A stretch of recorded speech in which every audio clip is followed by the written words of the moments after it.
Esencialmente, pues, el británico ha estado viendo una economía que es una burbuja, y las burbujas se manifiestan cuando los activos pues están sobrevalorados, cuando la moneda va perdiendo su valor, cuando también, como te mencioné anteriormente, pues los aspectos fundamentales de la vida, tales como la salud y la educación, pues comienzan a tener, ¿verdad?, valores prohibitivos para la población. Y tú sabes perfectamente que cuando hay bonanza, ¿verdad?, las emigraciones son bienvenidas, pero cuando hay ese tipo de contracciones o frustraciones internas, eso no ocurre. Más bien sale una posición defensiva, xenofóbica, xenofóbica, que es la palabra adecuada, ¿verdad? Y obviamente, pues, en esa circunstancia, para algunos no es sorprendente en nada que haya este resultado. Como dije anteriormente, hay que buscar esta manera, los que somos pues simplemente espectadores, tenemos que ver las cosas con un cierto grado de equilibrio, ¿verdad? Mencioné pues las frustraciones internas que ocurren, que dan una explicación del resultado electoral, pero por otra parte también, como te dije anteriormente, la burbuja también tiene que corregirse. Hay gente que está comprometida con ese concepto, ¿verdad? Que se ha manifestado pues en lo que era la oposición. Esencialmente, para darte una idea también de que el ciudadano británico está actuando en condiciones económicas casi foráneas para él, en el sentido de que Londres ha sido pues un centro mundial, ha sido un centro internacional, y que digamos, la posición preferencial que tiene Londres es ex fronteras, no es interna, no es un sustento interno. Date cuenta, por ejemplo, de que el valor de los activos de la banca inglesa es aproximadamente 12 veces el valor de su Producto Interno Bruto. Para comparación, en Estados Unidos es 6 veces. Entonces, como puedes ver, el británico flota en un ambiente que no es de él, en el cual realmente es exógeno totalmente, y busca ahora, pues, en alguna forma, dentro de los grandes marcos que impone la Unión Europea, ¿verdad?, en cierta forma recobrar su destino. La poderosa potencia industrial que fue desde finales del siglo XVIII, todo el siglo XIX y comienzos del XX, ha dejado de ser, digamos, en los últimos 50 años. Definitivamente. Esa gran potencia industrial. Entonces no tiene una economía de base interna sólida. No. Y eso crea desajustes económicos en la población y desajustes emocionales también en la población. Creo que sí, claro. Antes de entrar al programa, tú me decías que los alquileres de los apartamentos son prohibitivos, y aquí en el programa se ha agregado que el tema de la salud también. Yo estaba pensando en mi amigo Miguel Ángel Ruiz Matute, a quien tú debes conocer, que vive en Londres, y estaba pensando cómo hará para pagar esos alquileres, aunque vende muy bien sus cuadros, con precios también muy altos, y que tiene que hacerse hemodiálisis 3 veces a la semana. Eso debe ser un poco caro en Londres, donde vive nuestro amigo. Estaba pensando en él, porque a veces no hay que pensar solo en abstractos, sino que pensar en forma práctica. Algunos seres humanos concretos que tienen problemas concretos, y que seguramente, tal como tú lo has sugerido, esta gente que votó en un 51.12%, creo, en favor de separarse de la Unión Europea, pues está viviendo estos problemas cotidianos del comportamiento económico interno de Gran Bretaña, a pesar de ser uno de los más importantes centros financieros mundiales, o quizás el más importante centro financiero. Yo te preguntaba antes de entrar al programa, ¿cuántos bancos funcionarán en Londres? Mira, básicamente todo banco que tenga alguna proyección de importancia tiene que estar en Londres. Es porque es un centro financiero, además lo que podríamos decir es la clave para entrar al continente europeo, ¿verdad? puedo darte algunos datos, ¿verdad?, que pudieran ser ilustrativos con respecto a qué significa Londres en el contexto financiero mundial. Mira, por ejemplo, tú has oído hablar del eurodólar. El eurodólar es aquel dólar que está fuera de Estados Unidos y que se ha acumulado, ¿verdad?, en el tiempo.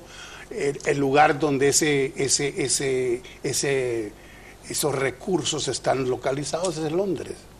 Más o menos se estima de que el monto de esos depósitos hoy se aproximan a más o menos entre unos 450.000 millones de dólares más o menos. Y el que quiere pues un préstamo, ¿me entiendes?, internacional, va a Londres a buscarlo, ¿verdad? Quiero decirte que la parte que Londres maneja, digamos, de los préstamos internacionales, o sea, los que se pactan, digamos, fuera de las fronteras del deudor, ¿verdad?, el préstamo internacional, eso más o menos significa el 20% está en Londres. Para darte una idea, en Estados Unidos se transa el 9%, o sea, es más del doble lo que ocurre el préstamo internacional. Date una idea también, por ejemplo, del volumen de acciones, ¿verdad?, de compañías, digamos, internacionales, lo que dirías tú, la multinacional, etcétera, ¿no? Ese tipo de inversión, se transa el 40% de esas acciones, se transa en Londres.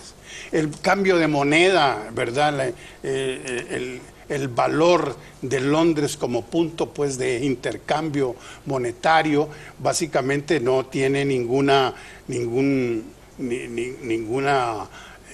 podría decirte competencia, ¿verdad?, significativa.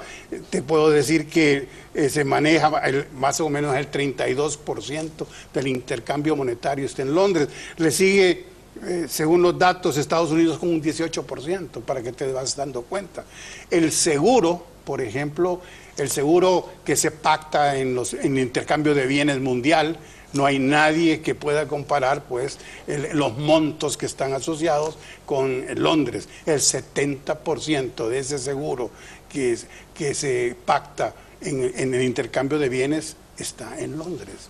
Como puedes ver, es una confluencia tan grande, ¿verdad?, que obviamente este hecho de la separación acordada pone a uno hay una incertidumbre qué es lo que va a ocurrir. Por así decirlo, con esta secesión política de Inglaterra respecto de la Unión Europea, se ha anunciado o se ha anticipado que algunos de sus bancos se van a trasladar a Europa continental.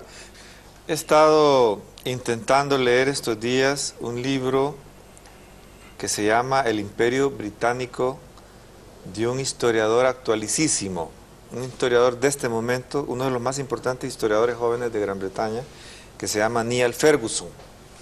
Y he estado intentando leerlo porque estaba intentando leer otros libros, incluyendo uno mío, para hacerme una idea cabal de lo que está ocurriendo, de lo que ha venido ocurriendo en los últimos 2 o 3 siglos de la historia británica y en relación con la historia europea. Y quiero confesarte, Jaime, y quiero confesarle a los televidentes, que filosóficamente hablando yo soy pro alemán y pro español, pero políticamente hablando yo soy pro británico.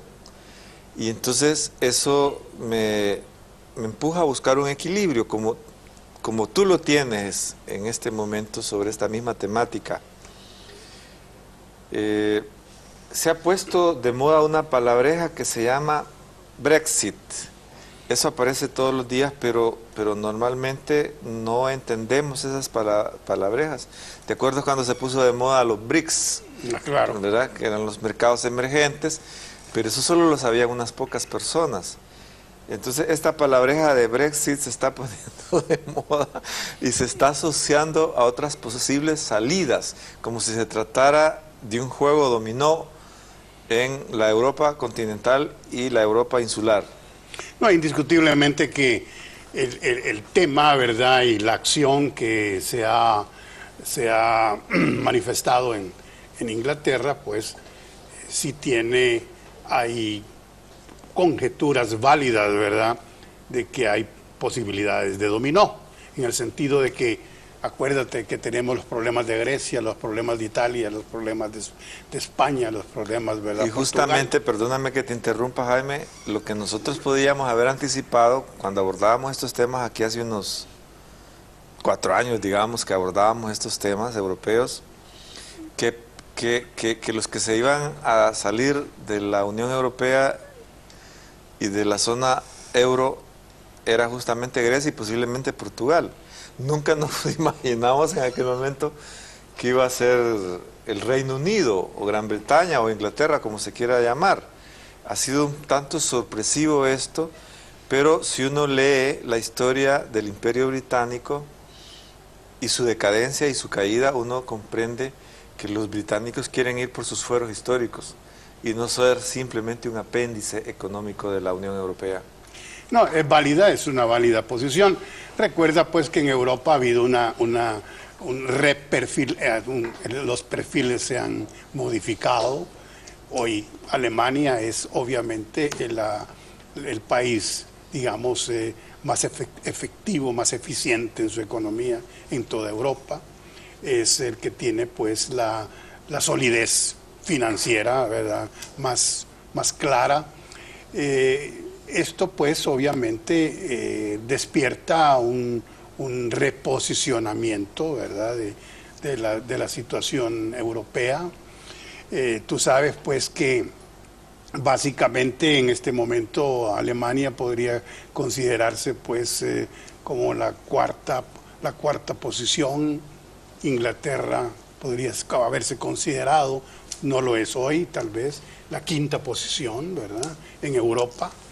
Esencialmente, pero volviendo al tema, pues dominó es una posibilidad que no se descarta, ¿verdad?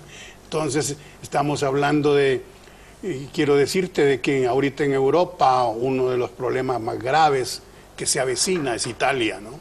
Italia tiene una situación financiera, la banca sumamente comprometida. Viene un plebiscito ahorita en octubre que pueda ser el detonante, ¿verdad?, de ese proceso de dominó que tú estás hablando, en el cual se corre riesgo el gobierno italiano, que ha sido pues bastante amigable al concepto pues de la Unión Europea, de que sea pues llevado a la picota, como dicen, ¿verdad? Y eso tendría otras manifestaciones, porque la banca italiana en este momento pasa por momentos sumamente difíciles, ¿verdad? No quiero desviar el tema, pero puedo decirte que es serio y que realmente no es en Europa el Brexit, la que quiere decir la salida británica, ¿verdad? Claro. No es el único tema, hay temas sumamente, digamos, de peso que pueden afectar el equilibrio, y el paso que ahorita los analistas están considerando es el caso italiano, precisamente. Y por otra parte, recuerda que en Europa hay en este momento una fatiga hacia la austeridad. Recuerda que claro, parte del proceso, digamos, correctivo a la cual se ha sometido pues Europa es, digamos, esa exigencia de volver a equilibrar los déficits fiscales, eliminarlos, buscar pues que los procesos de pensiones sean más racionales, no sean tan, en verdad, tan punitivos sobre, digamos, las capacidades económico-financieras de cada país. Tú debes recordar de que, por ejemplo, en España el simple hecho de tener un niño, ¿verdad?, una pareja, le daba opción de tener estipendios del Estado. Pues eso ya desapareció, ya no se puede. O sea, pues en Europa hay una fatiga, ¿Y no habrá una especie de resentimiento, Jaime, de los países de la Unión Europea respecto del liderazgo de Alemania y de Francia en este tema de las situaciones económicas internas de la ciudadanía de cada país? Definitivamente, como te digo, lo que pasa es que en Europa no hay nada que sea ¿verdad?, común, ¿verdad?, a todos.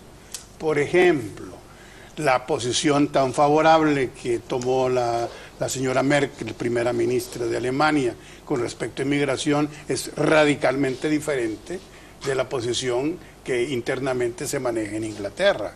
Pero obedece a situaciones claramente, ¿verdad?, de orden positivo, puedo decirte.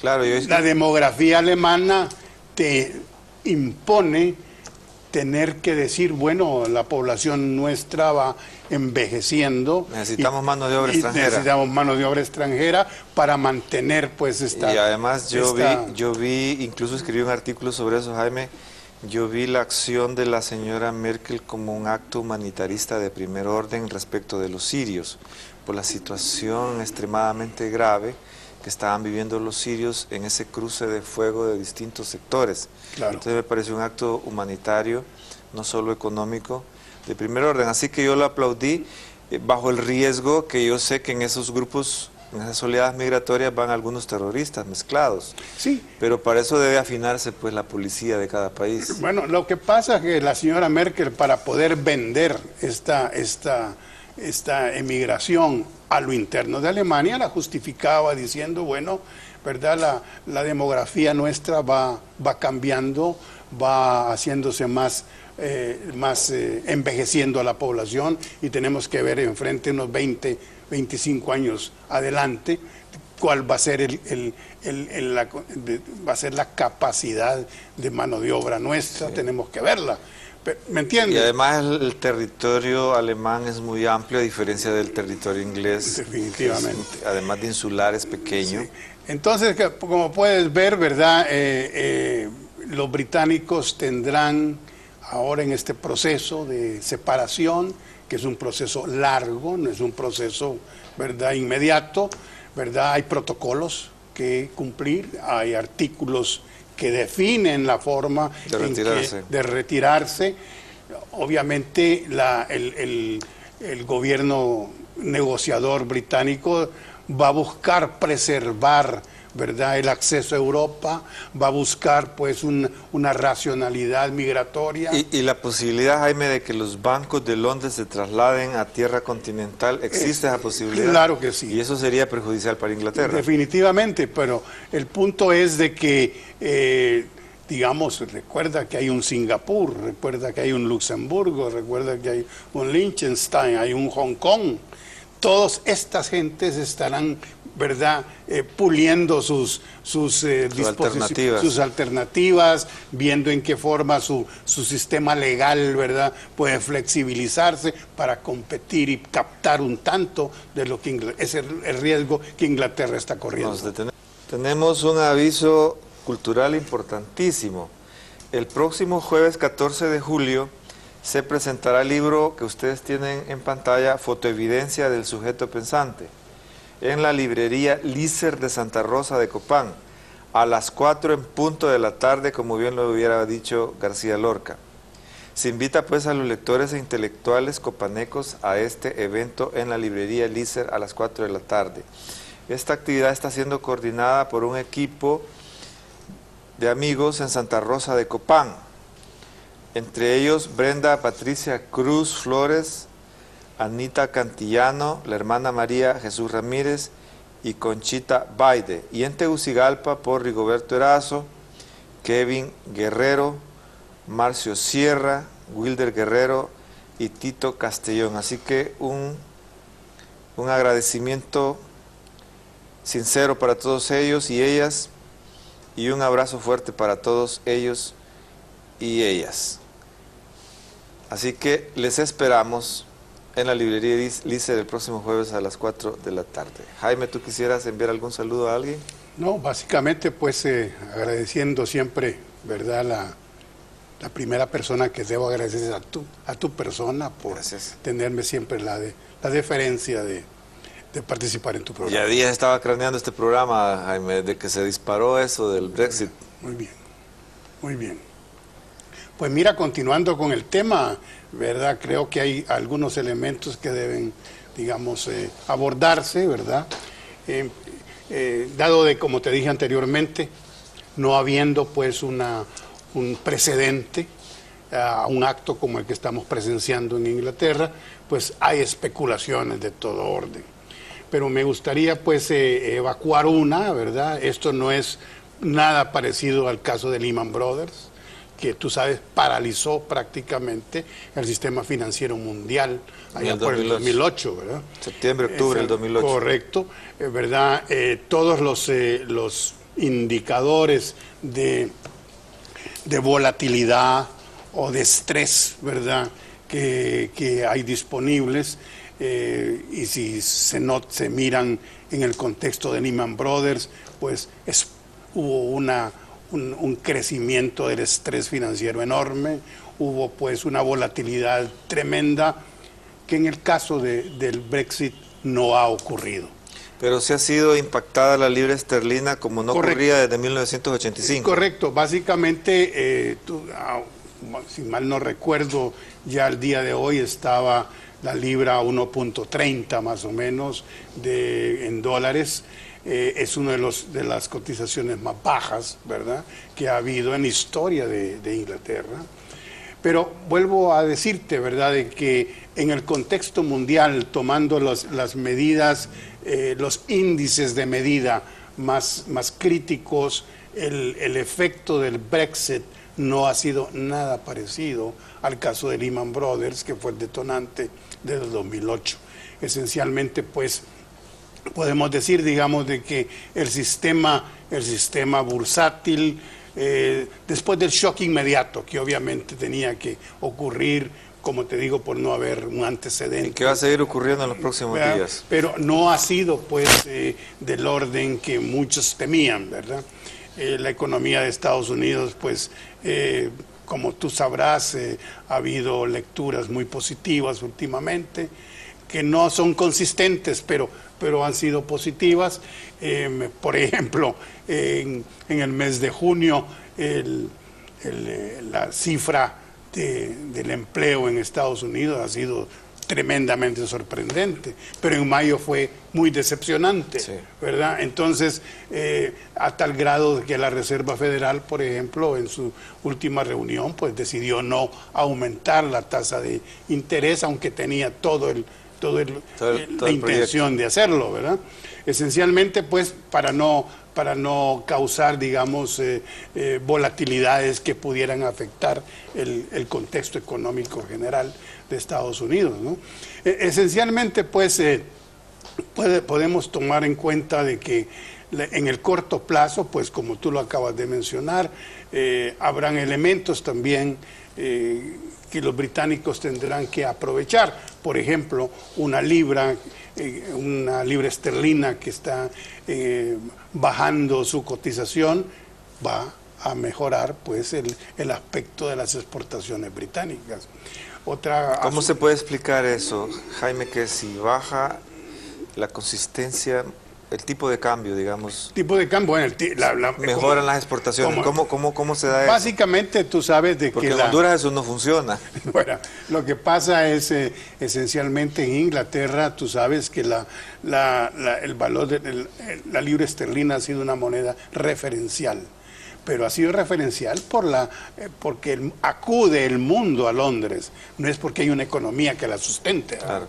Entonces, como he mencionado anteriormente, la productividad inglesa ha estado realmente muy pobre en aquello de generar valores agregados a su industria, competir internacionalmente, y uno de los aspectos también, obviamente, que incide es el alto valor de su moneda. Con una moneda más baja, ¿verdad?, el comprador encuentra que tiene, pues, más opción de compras mayores a las que tenía anteriormente, ¿verdad? Por otra parte, al caer también la libra esterlina, ¿verdad?, va a haber menos confianza en andar financiando la cuenta corriente de Inglaterra, que por años ha sido altamente negativa. Al eso ocurrir, pues entonces no habrá pues la facilidad de endeudamiento que ha tenido Inglaterra. En ese sentido tendrá que crecer el ahorro interno, ¿verdad? Que como te dije anteriormente ha sido muy magro en Inglaterra. Inglaterra ha estado ahorrando más o menos el 4% de su Producto Interno Doméstico Bruto, ¿verdad? Entonces, al decrecer el volumen de endeudamiento que va a ocurrir en Inglaterra, pues el ahorro interno va a crecer y en ese sentido pues la actividad económica, ¿verdad?, tendrá un referente interno, lo que le dará tal vez pues una opción de aumentar la productividad, etcétera. En algún ¿verdad? momento, Jaime, Marlon Tábora declaró que un efecto del Brexit podría ser en el tipo de cambio, y yo no sé si se refiere a Honduras. ¿Cómo podría esto incidir en el tipo de cambio hondureño? Va a incidir. Si la relación es del 1%. Pero mira, lo que pasa es esto, imagínate tú de que el dólar se está apreciando, porque es la única moneda en este momento, ¿verdad?, que tiene pues un perfil de crecimiento muy modesto, pero es crecimiento al fin y al cabo en el contexto mundial.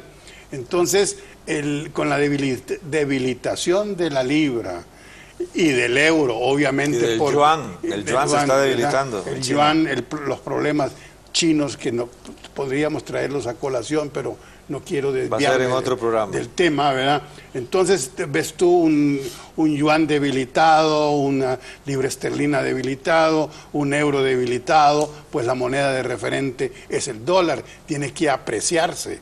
Nosotros, yo coincido con la posición que tomó pues el señor Marlon Tábora. Yo creo y me aventuro a pensarte de que nosotros vamos con mucha facilidad a un 23.75 el otro año, con mucha facilidad. Al apreciarse el dólar, el mitigante para nosotros será si el precio del petróleo se sigue manteniendo. Pero no se mejoran las exportaciones hondureñas, esa es la preocupación central, ¿verdad? Básicamente es que nosotros no tenemos referentes, ¿me entiendes?, de colocación internacional, pues. Y no hemos hecho un estudio pormenorizado de los nichos de mercado internacional. Hay otro temita, Jaime. Tengo aquí algunas reflexiones, incluyendo una de Oppenheimer. La de Oppenheimer dice que el suceso británico va a incidir negativamente sobre los mercados de América Latina. Brexit dice mala noticia para América Latina. Sin embargo, aquí hay otra noticia que dice Gran Bretaña promete más vínculos con América Latina. Es decir, al desmarcarse de la zona euro, Gran Bretaña pone sus ojos sobre América Latina, lo que a mí me parece positivo. No, obviamente, mira, tiene que haber un reposicionamiento de Inglaterra con respecto a su balanza comercial. Recuerda de que ellos van a buscar preservar su acceso a Europa, ellos van a tener que rehacer sus tratados internacionales, ¿verdad?, tanto con China, con Rusia, con todos los grandes participantes del comercio internacional, porque obviamente tiene que rehacer su reposicionamiento. Entonces, obviamente, sí hay una oportunidad para Latinoamérica, como la hay para otros también, no creas. Y hasta se habla de la posibilidad de un TLC de Honduras con el Reino Unido o Gran Bretaña. Bien, Jaime, como te me has perdido por un tiempo en los senderos europeos, te tengo algunos números atrasados y el actual del búho del atardecer. Muchas gracias. Quería tenértelo a mano. Siguiendo con nuestro tema del famoso Brexit, parece ser que hasta los agricultores hondureños han estado preocupados por eso del Brexit. No estoy muy claro por qué los agricultores hondureños están preocupados por la separación de Gran Bretaña de la Comunidad Europea y de la Eurozona. No estoy muy claro. Quizás tenga que ver con que se puede contraer, puede haber una recesión de la economía europea y por consiguiente se van a reducir las exportaciones de productos agrícolas hondureños hacia el mercado europeo. ¿Podría ser esa? No, es que la situación de Europa no es nada fácil. Es decir, aún sin Brexit, ya la economía europea puede, uno de los temores que hay detrás de ella es que entre en una deflación. Recuerda que los objetivos de inflación del sistema europeo están lejos de cumplirse. Europa anda buscando más o menos en sus objetivos una inflación del 2% anual y no está cerca de eso. El riesgo opuesto es la caída de precios. Y tú recuerdas que te impresiona un tanto lo que es una deflación, ¿verdad? Que son precios, es la caída consecutiva de precios. Si hablamos de eso en un programa aquí. Son espirales que los bancos centrales tienen que evitar, ¿verdad? Porque caída de precios, ¿verdad? Trae consecuencias digamos... produce desempleo para produce empezar. Desempleo para comenzar. Entonces, básicamente, ya te digo, eso es sin Brexit. O sea, el crecimiento europeo ha sido un crecimiento pusilánime, no básicamente porque no tenía la consistencia política que tuvo Estados Unidos en sus decisiones para salir del problema.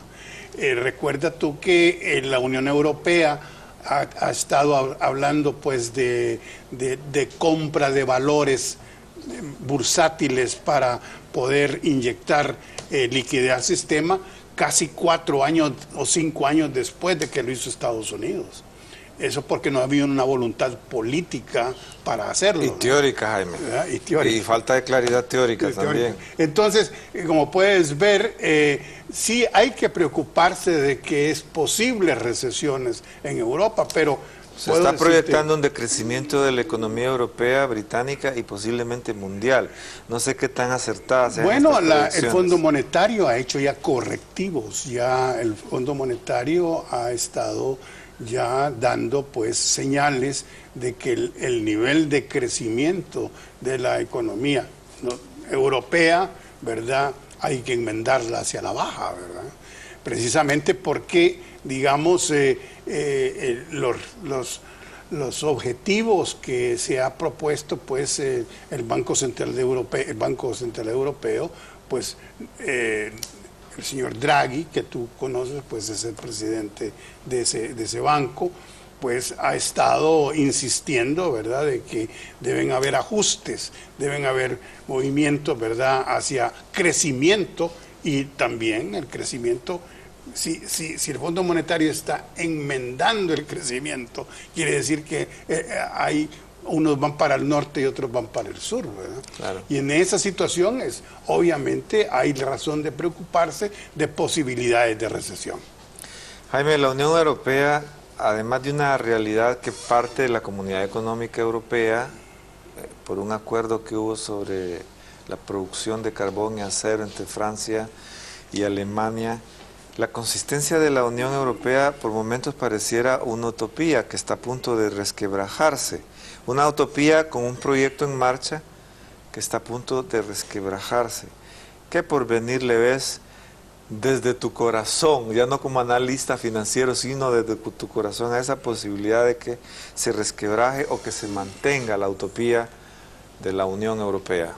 Bueno, tú sabes, la Unión Europea, es, como tú lo acabas de mencionar, es una aspiración que nace de aquellas relaciones franco-alemanas de ajuste de precios del carbón, los precios de materias primas, que llevó pues a reconocer de que habiendo concertación en el medio europeo había oportunidades de crecimiento y la Unión Europea va siguiendo eso.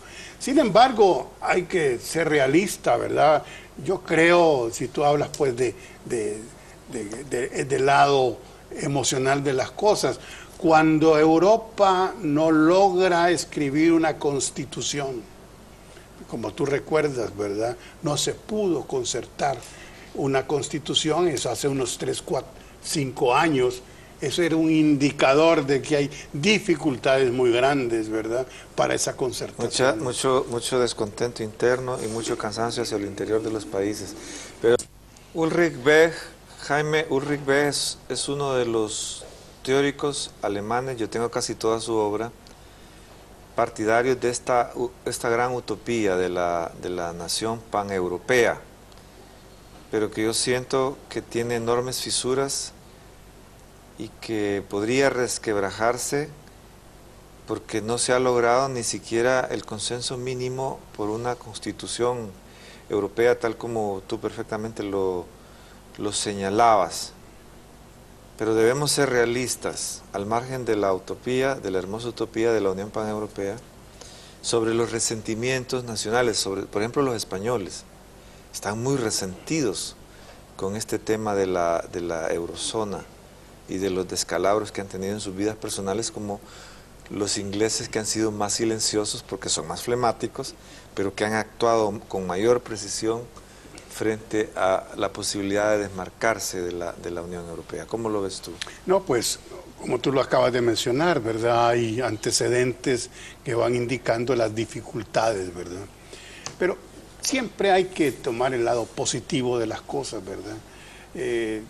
Como he tratado de mencionarte, ¿verdad?, la dimensión que tiene, pues, digamos, la participación internacional de Londres en el cuadro financiero internacional, un lugar donde se transan, para darte una idea, 70% de los bonos, ¿verdad?, en el mercado secundario del mundo. Te está diciendo, pues, el grado de sensibilidad que este paso puede causar, ¿verdad?, en la arquitectura europea. Básicamente, también podríamos decir, también, viendo el lado positivo, esto no es deseable. Lo que acaba de ocurrir no es deseable. Sin embargo, debería entonces, ¿verdad?, mover al liderazgo europeo a reconocer, ¿verdad?, las rigideces, las fallas, y buscar la manera de que no haya un Frexit, que no haya un Hollandexit, ¿me entiendes?, que es los riesgos que se pueden correr, ¿verdad?